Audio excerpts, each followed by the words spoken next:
Hello everyone, today I will show you how to remove a comment box border from a PDF file using Foxit PDF Editor. Open your PDF file with Foxit PDF Editor. Now click on this comment option and this is a comment box and I will remove this comment box border.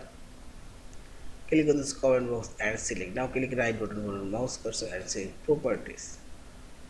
Now click on this border style option and select solid border, and there is no removing option. You can only minimize this comment border as thickness 0 and comment border already gone.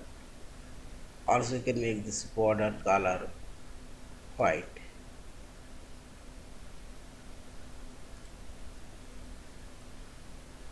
and select as 0 also and close and see this and click on this point box and select right button and save properties and make it 0 solid and see this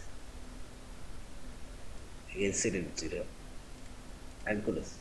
And in this way you can remove a comment box border color.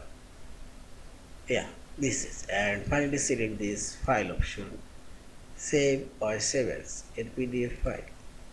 Thank you for watching. Please subscribe, like, share and comments.